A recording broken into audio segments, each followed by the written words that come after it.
Hi everyone and welcome to Fresh from My Garden. This is a beautiful flowering plant that is currently in bloom in our front garden and it's growing in a container. So in today's video I'm going to share some plant care tips to grow these beautiful flowers and this very low maintenance plant in your garden.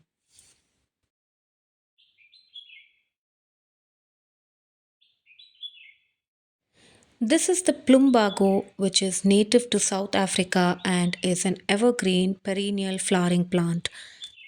It's a flowering shrub that can be easily grown in containers and will grow really tall to almost about 6 feet when planted in the ground. My plant is growing in a 6 to 8-inch container in the northwest side of our garden where it receives more afternoon and evening sunlight. These plants grow well in any spot that receives partial to full sunlight, so that is at least a minimum of 4 to 5 hours of sunlight in a day.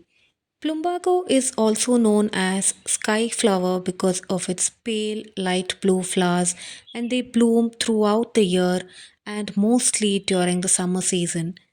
They are drought tolerant plants, and even though we are having really hot and dry summers in Bangalore currently, they are growing really well and are in full bloom. They also bloom well throughout the monsoon season as well, but we must make sure that there is no waterlogging around the base of the plant as that can cause diseases and problems. Once the flowers are spent, always make sure to deadhead or remove the dried blooms to encourage continuous blooming on these flowering plants. These are perennial plants and will bloom throughout the year if they are given the right conditions. We can fertilize these plants in the beginning of springtime with organic fertilizers such as bone meal, banana peel fertilizer, or seaweed liquid fertilizer to encourage the plant to produce a lot of blooms throughout the flowering season. Fertilizing these plants once in 2 to 3 months is usually sufficient, and these plants will bloom really well and look really beautiful in the garden. These plants are not usually infected by any kind of pests, but if we do see any kind of pest attack, we use a neem oil liquid spray to get rid of the pests.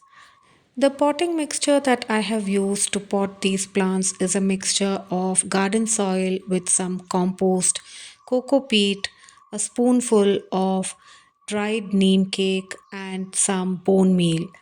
This will help the plant grow well after repotting and produce a lot of blooms. I hope you liked today's video. Please do subscribe to our channel and support us for more gardening related videos. Thanks for watching Fresh from My Garden.